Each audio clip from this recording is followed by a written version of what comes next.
Coming up next on Your Voice, Your Vote, a forum featuring candidates for Secretary of State of Kansas, moderated by Nick Haynes of Kansas Public Radio.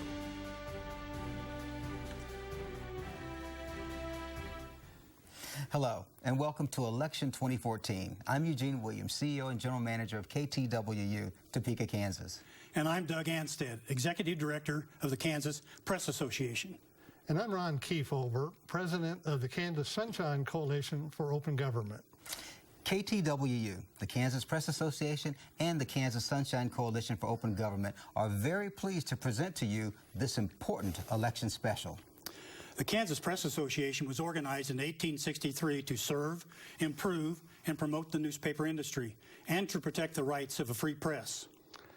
The Kansas Sunshine Coalition for Open Government is a statewide organization of journalism and law professors, members of the news media, and other private citizens committed to promoting open government in Kansas.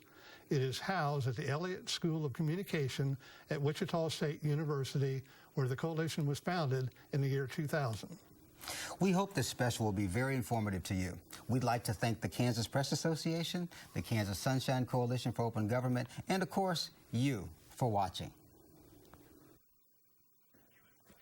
Welcome, everyone. We are live at the studios of KTWU in Topeka for Kobach versus Schodorf, the race for Kansas Secretary of State. Hello, I'm Nick Haynes, news host at KTWU's sister station in Kansas City. While so much attention is being paid to the race for Kansas governor and U.S. Senate this year, let's not forget you will be making a lot of other important decisions at the ballot box in just a few weeks. Among them, who will be the state's chief elections officer? Now, for the last 4 years, that job has been filled by this man, Kris Kobach, and he wants your vote so he can serve for another 4 years.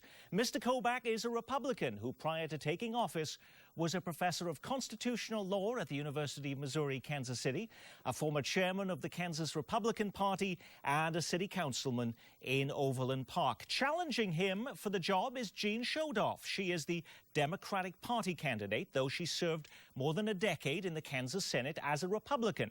Ms. Schodorf spent 12 years on the Wichita School Board, including 3 years as board president. She is a speech-language pathologist in Wichita. This debate is a partnership, by the way, of the Kansas Press Association and the Kansas Sunshine Coalition for Open Government, which provided the questions that will be used to prod and poke the candidate, and I mean that in the most respectful way possible. We'll also be taking questions from our audience and from you on Facebook, and yes, the good old-fashioned way, by phone, using the number on your screen. But enough of those nitty-gritty details. Why are you running, candidates? We gave each of you 120 seconds to come up with an answer, starting with you, Jean Schodorf. Thank you very much, and I would like to thank KTWU for hosting this debate and inviting me to be here this evening. Tonight will be an interesting discussion on the situation that our state is in, and you will see two distinct choices. The first choice is a candidate who wants to continue his extremist personal agenda and games that brings shame on all of us. A candidate whose policies and administration have led to over 22,000 Kansans being put on Mr. Kobach's suppression list and prevented from exercising their right to vote. A candidate who has played partisan games while in office, embarrassed our state in the national media, and jeopardized our election system. But it doesn't have to be this way. There is another choice, a better choice. I am the daughter of a Marine and was raised with Kansas values near our family farm in Independence, where I graduated from high school before earning my PhD from Wichita State University. I have lived in Wichita for over 40 years, working as a speech-language pathologist for the Wichita School District for much of that time. I have been in elected office for over 25 years. I was chosen to be president of the nonpartisan Wichita School Board before serving 12 years in the Kansas Senate. Kansas is at a crossroads today. We can choose the Kris Kobach path that follows a personal agenda, is fraught with partisan games, and is mired by the suspension of 22,000 Kansas voters. Or you can follow the Jean Schodorf way that provides common sense solutions and respects a full-time commitment to work for people in Kansas and for Kansas. Thank you. Okay, Jean Schodorf telling us there are two distinct choices, Kris Kobach. What is that other choice in 120 seconds or less? When I ran for election in 2010, I promised that I'd make Kansas the #1 state in America in stopping voter fraud. And I made good on that promise. With the Secure and Fair Elections Act of 2011, which I authored and my opponent voted for, by the way, Kansas became the first state in the nation to combine three things: photo ID at the polling place, equivalent security for mail-in ballots, and proof of citizenship when people register to vote. It passed with huge bipartisan majorities. Other states are now copying the Kansas model. For example, Alabama has copied our proof of citizenship provisions, and Pennsylvania has adopted a version of our law for securing mail-in ballots. If that's embarrassment, it's a strange kind, because it looks like people are copying us, and that's the most sincere form of flattery. These reforms have proven extremely successful. For example, in November 2012, 1.2 million people voted, and out of that number, only 838 showed up without a photo ID. That's fewer than 1 in 1,000 people.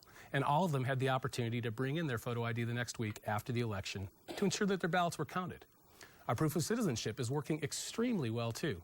It only applies to newly registered voters, and they've been able to satisfy the requirement from home by mailing, emailing, or even texting their documents in. These reforms have worked so well that we set an all-time record in the number of Kansans who are registered to vote in this state, both in 2012 and in 2014. And contrary to what my opponent says, if you're a U.S. citizen, it's easy to register in Kansas. In short, we've shown that we can make it easy to vote, but hard to cheat. I've also made major improvements in the business services side of the office.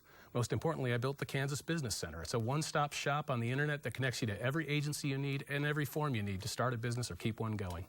We've also placed over 2 million business registration documents online, so banks, accountants, and business owners no longer need to come to the Secretary of State's office in person, saving them time and money. We've reduced red tape, too. The proof is in the pudding. Last year, we set an all-time high in the number of new businesses registered in Kansas, 15,599. You have my commitment to continue to make Kansas as business-friendly as possible. That is time. Thank you very much indeed. Let's go to one of the issues you already brought up, and this starts with you, Mr. Kobach.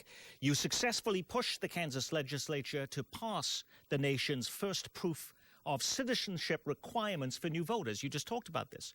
In order to register to vote now in Kansas, you now need to show a birth certificate, a passport, or other evidence you were born in this country. What evidence of voter fraud did you see that prompted you to push for that change? And for you, Ms. Schodorf, you have blasted the law as un-American, yet you voted for it while you were in the legislature. Why the change of heart now that you're running against Mr. Kobach? You have 90 seconds, Mr. Kobach. I presented to the legislature 235 cases of voter fraud reported by the county clerks, not just reported by some member of the public, but passed on to the Secretary of State by the county clerks. In addition to that, we had a notorious case in Seward County in 1997 where approximately 50 non-citizens were registered in an attempt to sway and steal a county election on hog farming. We've had many, many cases. We presented multiple cases, about 20 of them, to the U.S. District Court in Kansas in a related case that I'm litigating against the Obama administration on behalf of our state. Again, showing many non-citizens registered. And every time a non-citizen votes, it cancels out the vote of a U.S. citizen. Now, Ms. Schodorf says that, she voted for it, but now she's against it.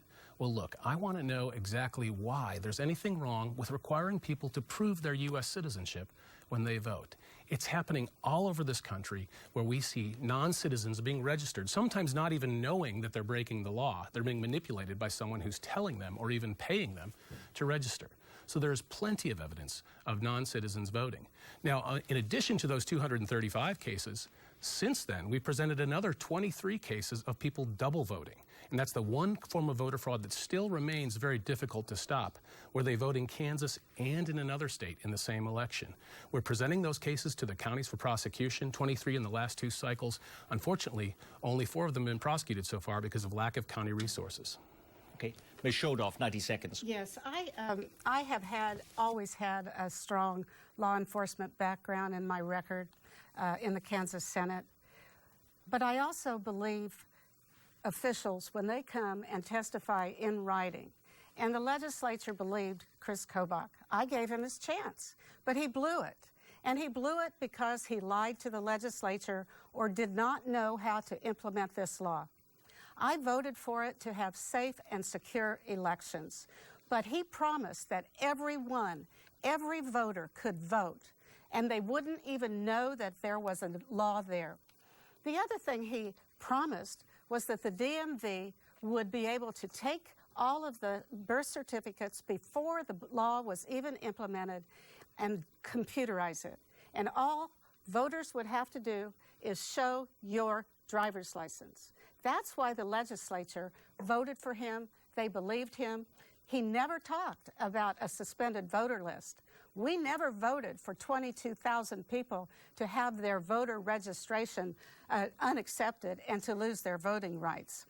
You have to keep your word when you were talking to the legislature. I gave him his chance, but he didn't keep his word. And that is why I am running today. I know what he said. He lied to the legislature. He is hurting 22,000 people and many other citizens in this state who have lost their voting rights. Okay. Let's continue on this topic because there is concern when you hear about this issue about voters being disenfranchised. Okay, so this starts with you, Ms. Schodorf. Would you support waiving fees or having the state pick up the tab for obtaining birth certificates and other documents to help ensure that low-income and elderly Kansans are not disenfranchised by these identification requirements? Absolutely, and that is part of my plan. What we have now is a poll tax for Kansans. And even though the law says that people on low-income salaries will not have to pay for a voter ID, they are paying. And I would like to give you an example of a friend of mine who told me what happened to her. Phyllis, a 75-year-old woman who gave up her driver's license, went to get an ID. And she didn't know that she had to have her birth certificate. So she had oxygen cannula, she had oxygen on a cart, and her son took her to get her birth certificate. Well, she got the birth certificate, but then they said you need a marriage license. And then they said she went back and got that. Then they said you need a divorce certificate. She did that. She fell down. She hurt herself. And then she went back and they said it will cost you $17. We need to provide free certificates outside the state, inside the state, birth certificates, whatever the certificate is, to be able to vote. If we don't, it's a poll tax. We, the state, need to provide that. I have a plan that will help voters register to vote within the law. Mr. Kobach likes to say that I want to break the law. You don't live with a brigadier general in the Marine Corps and be raised by one and not follow the rules. Mr. Kobach, your response to that question. She claims that she voted for this law because I did some kind of Jedi mind trick on the legislature and persuaded them to vote for something they weren't interested in. And then she says I lied. My statements are on the record, and I'd love to have her point out exactly what false statement I made, because there's not a single one in there. And Jean, if you're going to change your mind on an issue, at least have the honesty to tell people why you're doing it. Don't falsely claim to the legislature that I did it because I was lying. And by the way, you haven't had any other legislature say that any information was false. She's trying to get her voters to believe that there's something in there that's actually not. Now, isn't that interesting? She was for proof of citizenship before she was against it, just like she was a Republican before she was a Democrat. Now, she's either really confused or she has no core principles that guide her decision-making. With me, you know what you get. I'll do exactly what I say I'm going to do. And I'm going to keep every promise that I made in 2010, as I have done, and I'll continue to keep our state the strongest in the country. Now, she also evidently hasn't read the law carefully. We already do provide free birth certificates. You do not have to prove that you are indigent. And we also don't require anyone to provide a marriage certificate. If your name has changed because you got married or for any other reason, all you have to do is sign an affidavit explaining, I changed my name when I got married. The things she's saying are false. She obviously doesn't know the details of the law that she now claims she wants to implement. And she's also said if she's elected, she's going to stop the proof of citizenship requirement. There's no provision in the law that allows the Secretary of State to ignore the law. That's pretty scary. It's kind of like what our president's doing with some federal laws. Let's go back to this question, Mr. Kobach, because I have in these rules, though we don't have a rebuttal phase to this debate, I do have the opportunity to ask a follow-up question for 60 seconds each. But back to the waiving of the fees or having the state pick up the tab for those folks who cannot afford to produce these documents. Would you support the state picking up the tab for that or waiving those fees entirely? We already do. Okay. If you want to use, let's say you are registering to vote, and the birth certificate is one of about a dozen documents. You can use any number of others, a naturalization document, a passport, whatever. But if you want to use a birth certificate and you lost your original one and you were born in Kansas, we will provide a free one. And all you have to do is sign a piece of paper in front of the Department of Vital Statistics that says, I don't currently have a birth certificate, I'd like to register. You don't have to pay a penny. You don't have to prove that you're poor. That is the Kansas law. Okay. Ms. Schodorf. That is correct. That is the law, but that is not happening. It is inconsistent. The law is being inconsistently carried out, and Mr. Kobach is out of touch with what people are going through. He wanted to know where I got those statistics and where he said this. On March 9th, 2011, in written testimony in front of the House Ethics and Election Commission, Mr. Kobach said that everybody would be able to vote. They would not be able to even know there was a new law, and that the DMV would collect the birth certificates before the law was implemented. We gave them 2 years. He's out of touch with what's really going on with citizens in this state who are being hurt by this law and are having to pay out-of-state fees when they get birth certificates or marriage certificates or divorce certificates, and they're even paying fees in state. Time on that one.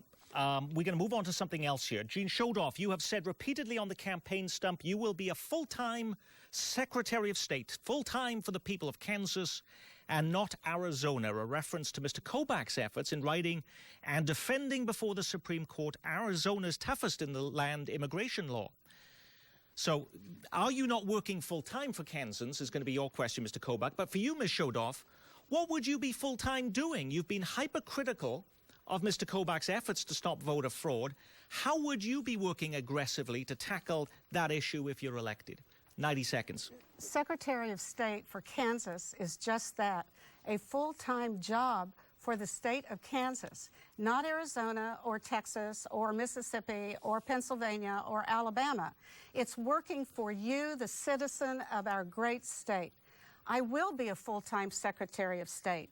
There's plenty to do. We've heard about how Mr. Kobach doesn't have enough work to do, so he has a part-time law practice where he goes and makes a lot of money and has never told us how much he makes or what his conflicts are. I asked him to provide his taxes, and he was not able to do that. He refused. I will be a full-time Secretary of State for the people of Kansas. There are 600 duties of the Secretary of State's office. It is in shambles. No one is watching the store.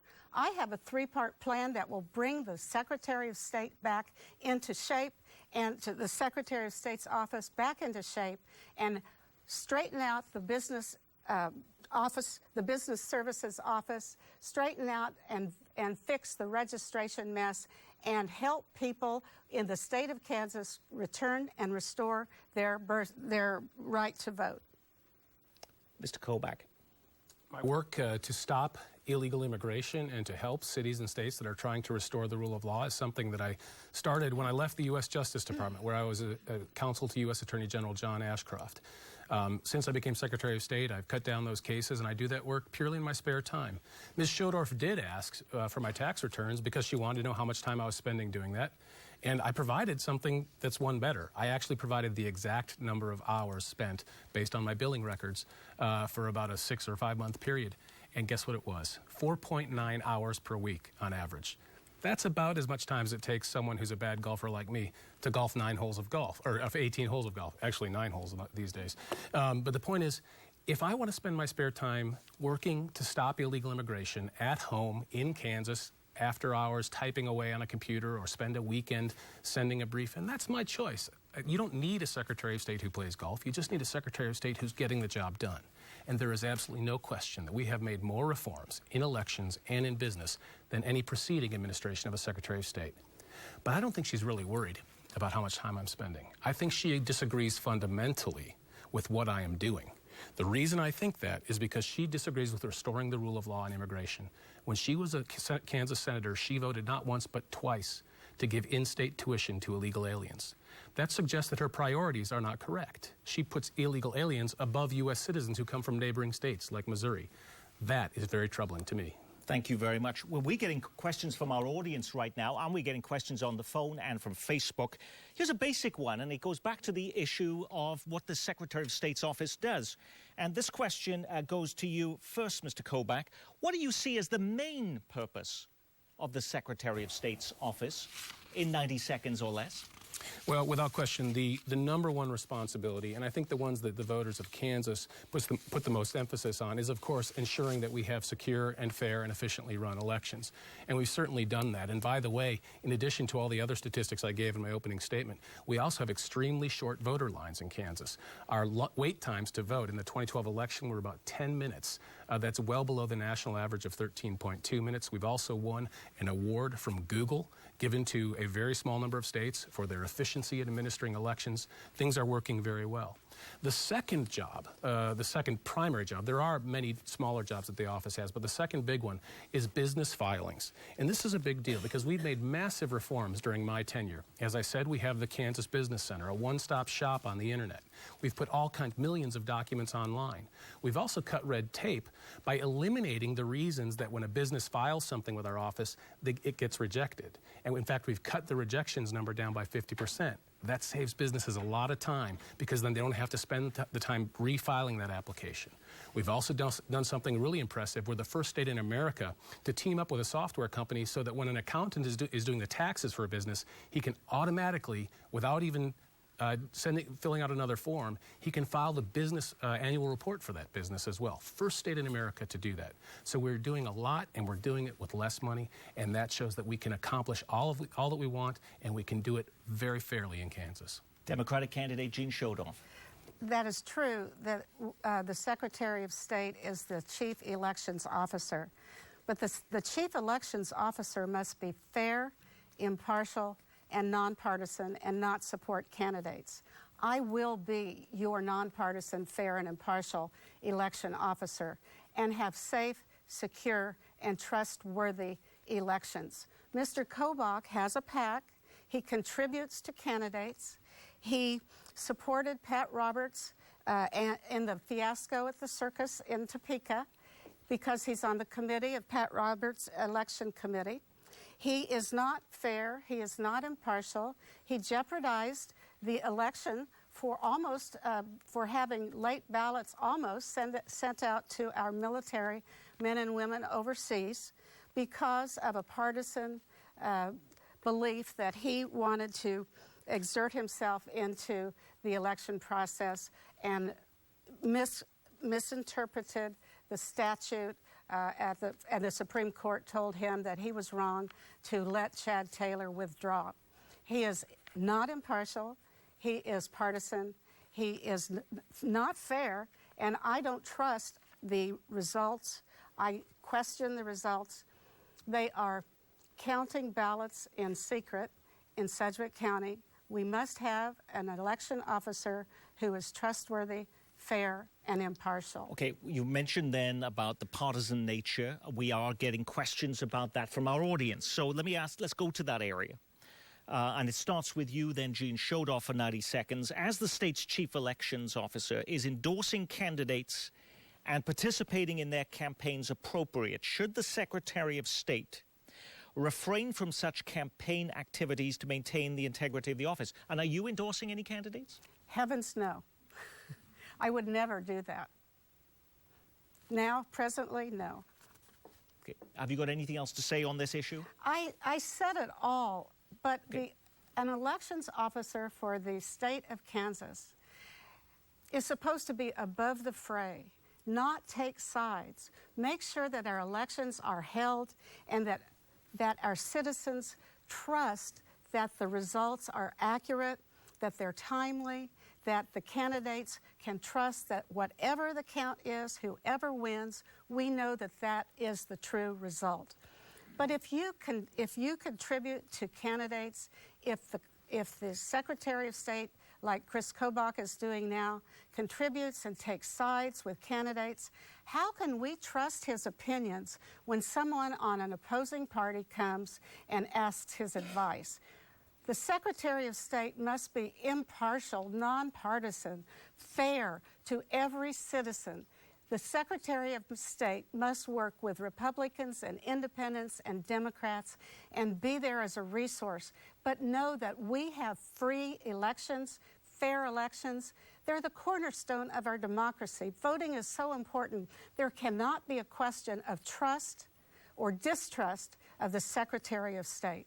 You have 90 seconds to respond to that, Mr. Kobach. Isn't it interesting? She says that I shouldn't have inserted myself into the Senate race dispute about whether Mr. Taylor had lawfully withdrawn from the race. Once again, it's clear that she hasn't actually read the law. The Secretary of State is the official who makes the call. There's no inserting oneself. It is you. It is the Secretary of State, Ms. Schodorf, who has to make that decision. Did this person lawfully withdraw?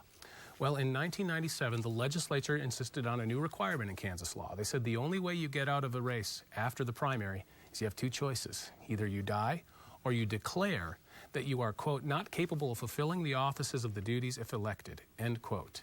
The question was, did Mr. Taylor make a declaration? The answer was clearly no. He didn't declare that. And yes, it went to the Kansas Supreme Court. And I think that a very highly partisan Kansas Supreme Court read that requirement out of the law. And she says, well, the Kansas Supreme Court says it. That's right. It is the end of that is the final word. But if she thinks the Kansas Supreme Court is right on these matters and the Kansas Supreme Court is infallible, I'd remind her that's the same Kansas Supreme Court filled with justices that I do think have a certain partisan leaning who just said that the death penalty against the Carr brothers, in that horrific Wichita killing, should not be continued and not be imposed. The Kansas Supreme Court has made a lot of very bad decisions, and by reading the declaration requirement out of the law, they have effectively nullified what the legislature did. That is very troubling. And she is effectively saying she would have ignored the law. Well, that'd be a great thing for a Secretary of State to do, wouldn't it? Back to our public's questions, and it starts with you then, Mr. Kobach. Kansas politics has become increasingly divisive. What will you do to reach across party lines to create a cohesive, functional government for the benefit of all Kansans? 90 seconds. Well, you know, securing our elections is actually a nonpartisan thing. And the Secure and Fair Elections Act passed by a 111-11 majority in the Kansas House, and it passed by a 36-3 majority in the Senate, with more than 2/3 of all the Democrats in the legislature voting in favor. Now, that was back when she was a Republican. More than 2/3 voting in favor of the law. So there is a broad bipartisan support for it. And you'll find that even in Rhode Island, which is a state controlled by Democrats in the legislature, they too voted for photo ID. Now, there are lots of things we can do that actually will improve our state and have bipartisan support. My business reforms, the things we've done to simplify the business code, to reduce the regulatory barriers to businesses forming in Kansas, which have had really great results with an all-time record in 2013, those had broad bipartisan support. In fact, our changes to the business code, I think, passed unanimously, if memory serves correctly. So there are lots of things the Secretary of State can do. And the bottom line is having fair elections is not a Republican issue or a Democrat issue.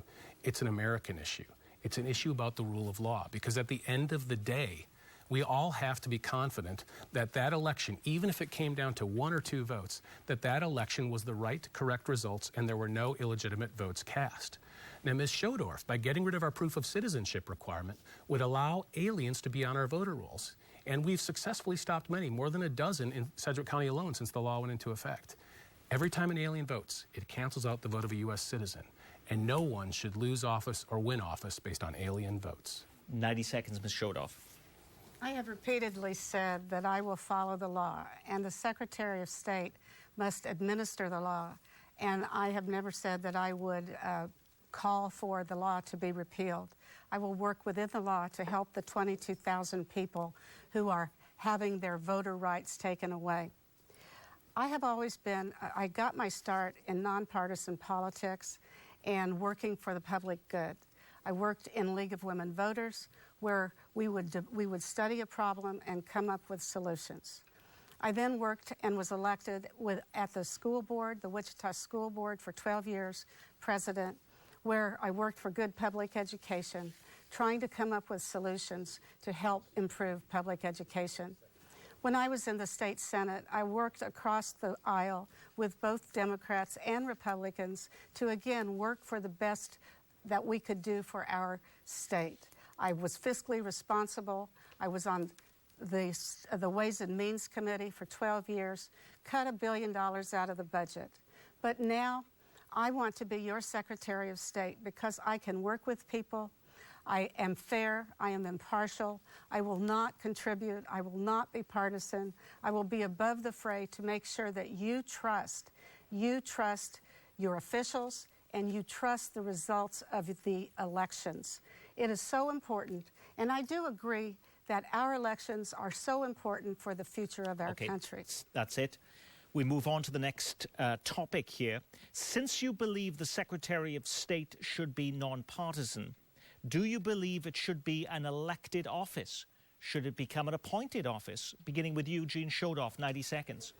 The reason it is an elected office is because there were shenanigans with the governor earlier when this was changed. Previously in state history, the governor appointed the Secretary of State, and it was a position because of favors that were helping in the elections of the governor or whatever, or contributing to the governor or something. And it was bad enough that the legislature decided to change the way the Secretary of State is chosen. The Secretary of State is chosen now to answer to the people, to be the nonpartisan election officer, to help the business part of the Secretary of State's office, but to be nonpartisan. And the best way to do that is to answer to the people. You are the boss. You will be my boss as Secretary of State. Mr. Kobach, 90 seconds. Succinctly, the answer is we should keep it the way it is. And we move on? Okay. Very good. Touche, point for Mr. Haynes. No, the Secretary of State's office should be an elected office. I'm familiar with the many other Secretaries of State around the country. The vast majority of states make it an elected office, not an appointed office. If you make it an appointed office, then the people have no way of holding that person accountable. Look, if you believe any of the false statements my opponent is making about me, then I encourage you to vote against me. If you want to keep our proof of citizenship requirement, which she opposes, then I encourage you to vote for me. If you don't like our proof of citizenship requirement, then I encourage you to vote for her. That is a way of you holding us personally accountable. You can choose between which Secretary of State you want, which one fulfills the policies and meets the requirements of that office best. I'd like to briefly address something she said a moment ago. She says, well, we're going to relax or roll back the proof of citizenship requirement, but she wouldn't violate the law. The law would allow her to do this. Well, I drafted the law, and I brought along an extra copy for Ms. Schodorf tonight, and I'd like her to find some provision in the law. She can look at it in her spare time here. If there's any provision in the law that allows the Secretary of State to allow someone to register if they fail to provide the documents. Because you'll find in subsection 2309L that an applicant shall not be registered until the applicant has provided satisfactory evidence of United States citizenship, and that is defined as one of certain documents. So she's claiming that she's going to magically make that requirement go away. She's either going to be breaking the law or she's reading some other law. Okay, thank you. Mr. Kobach, what have you done and what would you do in the next 4 years in office to actually improve voter turnout?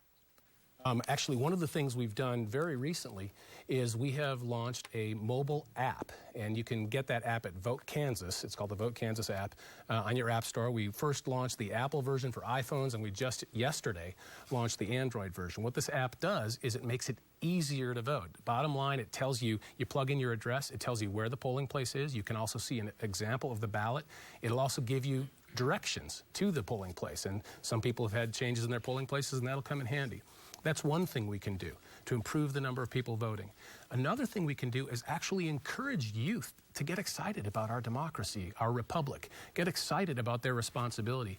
And that's one thing that I've done, spent a lot of time doing in the office, and that is launch efforts to bring youth into the game, so to speak. We have a new cyber civics webpage. You can go to it on our Secretary of State's website at sos.ks.gov, and you look at the cyber civics link. It's exciting information for people in public schools, private schools, home schools to use to get themselves involved. That's how we improve voter participation. I'll continue to be making these efforts. I'll also be continuing to strengthen our laws against voter fraud. As I mentioned earlier, one area, the one type of fraud that is still possible to commit, even though Kansas has the #1 law in the nation in stopping voter fraud is double voting. And the way you stop that is by deterring it after the fact. And both houses of the legislature voted for a bill that would give the Secretary of State and the Attorney General prosecutorial powers. Because of a hitch in a conference committee, it didn't pass, but I'll be asking for that again. We need to enforce the law. Ms. Schodorf, 90 seconds. We are 43rd in the nation for election performance based on the Pew Election Performance Index. We can do better. My goal is to be #1 for voter turnout. We have been rated down for registrations rejected, 22,000 registrations to be exact. Mr. Kobach did not complete the data. He was 6% incomplete data. Nobody knows what that data is. Provisional ballots have increased, and nobody really knows what happens to them. And there are problems with the ability of disabled voters to actually vote and fewer polling agents. I have a plan, and it is called Kansas First, to correct all of these areas, to be #1 in the nation for voter turnout, to decrease voter registrations rejected, to get that incomplete data completed. I also have a plan that would help young people. Young college kids and young adults are the largest area in the suspended voter list. They are not going out to vote. It's very difficult for them to register. They want to register, but they just don't know how. I have a lifelong voter plan where I will visit and talk with college students, high school students, work with them, and motivate them to become lifelong voters. Thank you very much. Ms. Schodorf, you have just been elected Kansas Secretary of State. It's January. What is the first thing you do when you get in the Kansas Secretary of State's office? I have a 3-part plan, but the first thing I will do within the law, and Mr. Kobach likes to say that I don't like laws, but I am going to follow the law and will follow it because that is my moral obligation. I will help, beginning day 1, every single voter who is on the suspended list. I will work with them. I will put the burden on the state to help cut through the red tape so that our citizens, that you who are on the suspended list, can get back to voting. That's the first thing I will do. I will straighten out the registration mess and put the burden on the state. Mr. Kobach thinks you are guilty and you have to prove your own innocence. I know that we are a nation that depends on our voting, on our democracy, and I want 22,000 people to be able to prove their citizenship with the help of the state, with my help, and get you back onto the voter rolls. The other thing is that I will increase the efficiency of the business division. There are citizens who are very upset with the business division. It is taking 8 weeks to get certificates of good standing back to the businesses. It is hurting them. Time is money. They are very, very upset. They have been talking about this to me as I have visited. Time. Thank you very much. Congratulations, Mr. Kobach. You've just been re-elected. It's January. You've already been there 4 years. The first thing you do when you get back into office in Topeka in January is what? What I mentioned in the previous response, and that is launch again our effort that the legislature, both houses separately endorsed, to make sure that we prosecute election crimes. Deterring crimes is another important part of the piece of the puzzle, and we haven't yet put that piece in place. But I certainly wouldn't do what she just said. She said she would place the burden on the state to prove that you're not a U.S. citizen. That would break the law. Section 2309L says that the person has to provide the documentation of citizenship or have a document provided, and the state, if it has a birth certificate, can get it. That's already being done. But if you change the burden and you say, well, everybody's assumed to be a U.S. citizen until the state proves otherwise, then you have broken the law, Ms. Schodorf, and that's going back to the bad old days when anybody could just check a box and say I'm a U.S. citizen until the state can prove otherwise. That doesn't work because there is no way of identifying people who are aliens, or no effective way, if they admit it, you can obviously tell, among our 1.8 million registered voters. That's the problem. Now, the other thing she said was the 43rd in the Pew study. Again, you need to look at the details because what she's saying is deeply misleading. What the Pew study relied on principally was the number of provisional ballots. Now, most states use provisional ballots very infrequently. You only have a provisional ballot if you went to the wrong polling address. In Kansas, we are different. We use a provisional ballot anytime there's any question about your vote. That's because we create a safety net to ensure that if in any event you are correct and you are entitled to vote there, your vote will count. That's why Kansas has an artificially high number of provisional ballots. We're not ranked 43rd. It's a flaw in the way the Pew counts the numbers. Thank you very much, Mr. Kobach. The next question goes to you. This has been a long, tiring campaign, but you don't get to spend much time together in forums like this one. What burning question have you always wanted to ask your opponent, Mr. Kobach? I've always wanted to ask her why she voted to give in-state tuition rates to illegal aliens. It's unfathomable to me why anyone would want to do that. You're taking a very scarce resource. You're taking dollars that we Kansans have paid into the system, and you're giving them to someone who has no right to be in the United States. And not only that, the tuition costs for our Kansas kids are going through the roof. Those extra state dollars need to be helping them reduce their tuition. And we shouldn't be discriminating against somebody from Missouri or Nebraska simply because they're a U.S. citizen, but they're from out of state. And by the way, the law that she voted for says if you're a U.S. citizen from out of state, you pay actually triple, whatever the out-of-state cost is. But also, if you're an alien who followed the rules, you also pay out-of-state tuition. It punishes the people who follow the rules, and it provides scarce dollars to people who are illegally in this country. I simply cannot fathom why anyone would have voted for that. She did vote for that, and that is very troubling because as the chief election officer, you have got to make sure that only U.S. citizens are voting. You have got to place a priority, as every state, and indeed as the federal government should also, that U.S. citizens are protected first. And her decision to put illegal aliens over U.S. citizens from adjoining states when it comes to giving out a lot of tuition dollars is very troubling to me. So that's my question to her. Why did you vote for that law? Ms. Schodorf, in 90 seconds or less, can you answer that question and pose a question of your own to Mr. Kobach? Thank you very much. I believe in helping children, and the children of illegal immigrants were coming to a dead end after their election. These are wonderful children who have a future, and now they are able to pursue their citizenship by following this law and applying. Many of these children have become citizens. We have a wonderful state here, and we need young people. And this was a problem in 2004. This was a solution to help the state and to help young people become citizens of our great nation that they wanted to do. These are very, very smart, intelligent children. And I never, ever will punish a child for the sins of their father. We are a compassionate nation, and I voted for that law. Just as I am working on helping 22,000 people get back on the voter rolls and have their rights restored. I am a person who works for the good to try to make the world a better place. My dad said, always leave your farm in better shape and try to improve your country. And that's what I am trying to do. I believe that we must help 22,000 people get back on the voter rolls. These are individuals, these are Kansans, these are your mother and dad. These children needed help too.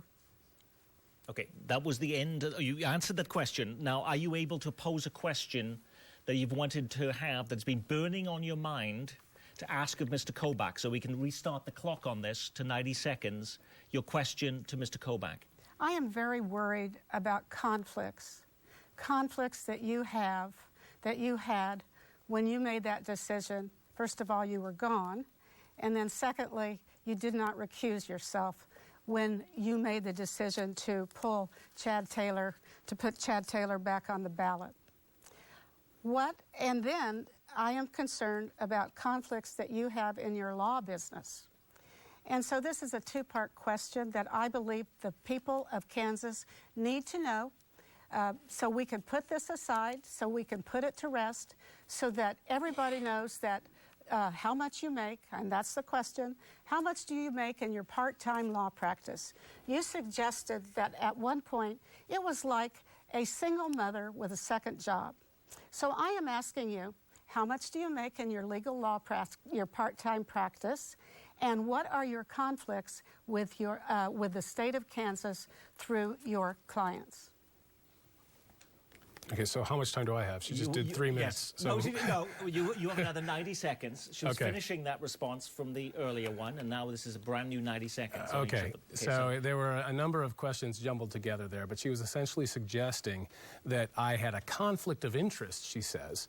I believe this is her question, because when Chad Taylor did not follow the law and did not declare himself incapable of serving, why did I not recuse myself from that decision?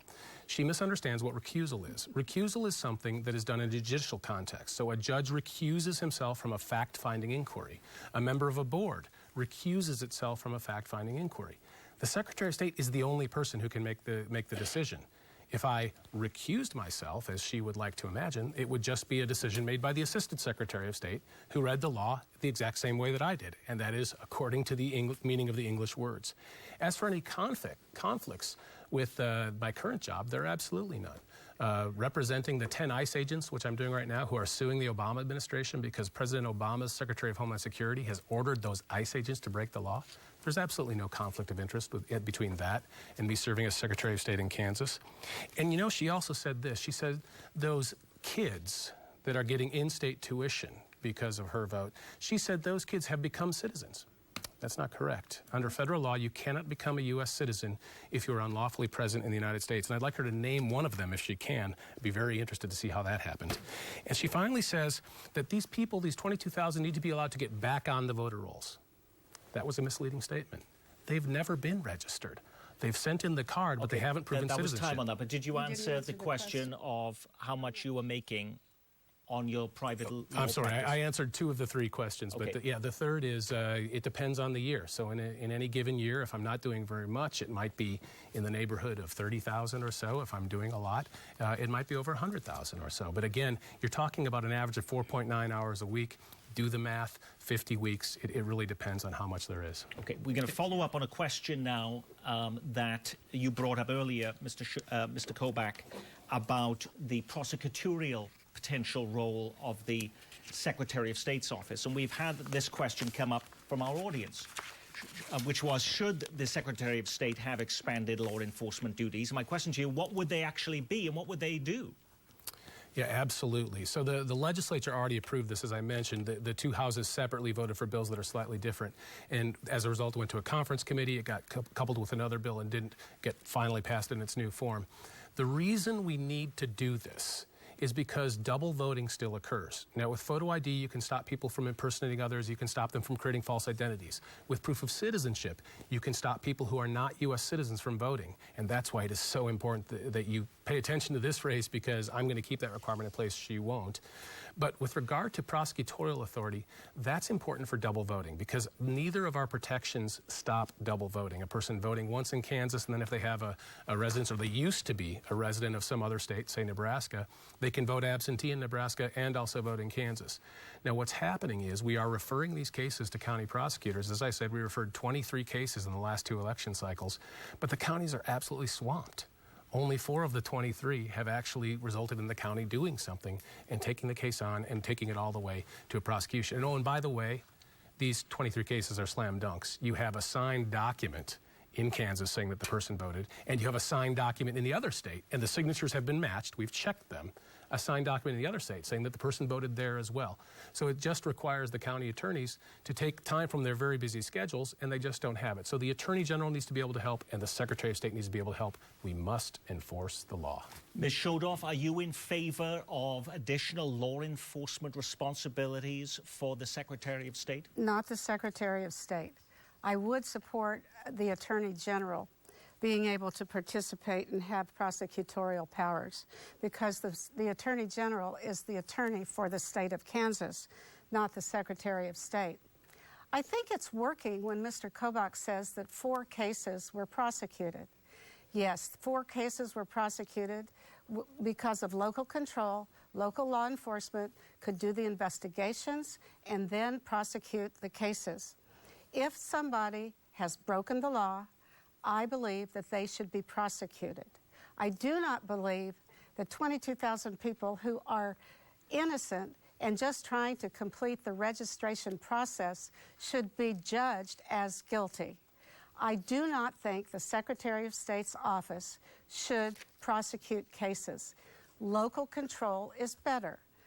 Law enforcement in the local agencies in the counties and the cities would be much more beneficial than having somebody far away doing the investigation and prosecuting. It is working. We have good law enforcement officials, good county attorneys, good district attorneys who are investigating these cases, and 4 cases have been prosecuted. It sounds like it's working to me. Okay, Kris Kobach and Jean Schodorf, that's where we wrap up the question and answer phase of this conversation. You know, we are comparing and contrasting your backgrounds. We've had a good sense of you on a lot of different issues here. It's time for you to now make your final case directly to the voters here and at home. The rules of this debate, as agreed to by our partners, the Kansas Press Association and the Sunshine Coalition, dictate that you get 3 minutes to establish why on earth voters should put you in this slot for 4 years. Now, looking here at the coin toss, it means, Mr. Kobach, your 180 seconds starts first and now. I think voters should re-elect me because I kept every promise that I made. I promised we'd have the most secure elections in America. I promised we'd reduce red tape for businesses. I promised we'd improve civics education. And I've also promised that we would cut the size of government. I've done all those things. I'd also want to respond to something she said. She made a false statement about the people in our wonderful business services division. Things are working extremely well there, and the numbers prove it. Did you know that 85% of the customers who call our business services division get their problem answered or solved within 5 minutes or less? And 97% get their problem solved within 10 minutes or less. And there's no recordings, there's no press 1 for English, there's no waiting. You talk to a real human being.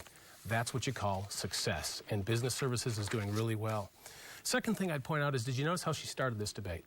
She started out by saying that I have an extreme agenda.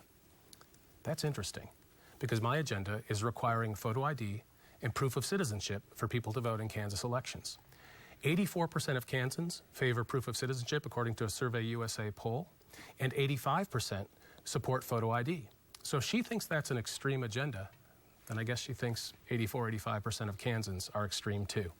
Well, it's fine if she wants to call me names, but I'm going to stand with the 84% of Kansans who agree on this issue that we need to protect the votes of U.S. citizens. Now, you might say, wow, we've accomplished a lot in this 4-year period. Must have cost a lot of money, going to the top of the nation and securing votes, and all these new businesses formed. And after all, government wastes money when it's doing nothing, so there must be a lot of money spent doing all of this. As Ronald Reagan once famously said, government is like a baby, an alimentary canal with a big appetite at one end and no responsibility at the other. Now, normally, that's the way it is, but not in my agency. When I came into office, I made a commitment, and that is that we would not spend 1 penny more than my predecessor spent in the year 2010, and that we have succeeded in doing. We've kept our spending below 2010 levels. We did it in part by reducing the size of the agency by 14%. You know, Kansans have to do more with less. Kansas government should have to do the same. And I've proven you can do it, and I've kept my commitment. Oh, and by the way, you won't see me a few years from now changing my mind and telling you that I hold the exact opposite position that I'm stating today. You can trust me that I will do exactly what I say that I'm going to do. In fact, you can probably ask most of my opponents, and they'll say that's one thing that they agree about Kobach. He does exactly what he says he's going to do. And that's what separates us in this election. If you re-elect me as Secretary of State, you'll continue to have the strongest election security laws in America. You'll continue to have Kansas one of the most business-friendly states in America and getting higher in the rankings. And I will keep our spending flat, not 1 penny more. If you elect my opponent, I'm not sure where she'll be 2 years from now. Her opinions keep changing. But I kept my promises from 2010, and I will keep my promises made now in 2014. You can count on me to keep my commitments. Incumbent Republican Secretary of State Kris Kobach, 4 years in the job, seeking another 4 years. Now we hear from Democrat candidate Jean Schodorf. Your 180 seconds starts now. I will be a full-time Secretary of State for the people of Kansas, to do the 600 duties that I am hired to do. I will be nonpartisan, fair, and work for you, the people of Kansas. I will not be a part-time Secretary of State. The office is in shambles. I will fix the business division. I will make it a one-stop shop go above and beyond to individualize and help businesses do business in Kansas as fast as they can. Businesses are upset. There are not enough people at the Secretary of State's office. Time is money for business, and they are not getting their needs met. I will straighten out the registration mess so that we can restore the freedoms of more than 22,000 people. The legislature did not accept a suspended list, a two-tiered list. These were made up by the Secretary of State. I will be fair, impartial, make sure that you trust the elections and the results. I will be able to work with you to help get you off the registration mess, to help you wend your way across and through the red tape within the law so that you, the citizens of Kansas, can vote again. Jean Schodorf, the Democratic candidate for Kansas Secretary of State, thank you so much. You have been watching Kobach versus Schodorf, the race for Kansas Secretary of State. According to Section 5907B, this debate is now over. Our thanks to the candidates, Republican incumbent against Secretary of State Kris Kobach, Democratic challenger Jean Schodorf. On behalf of our debate partners, the Kansas Press Association and the Sunshine Coalition, and from all the production crew and volunteers here at the studio of KTWU in Topeka, I'm Nick Haynes. Thanks for watching, and good night. Boop, bop, boop, bop.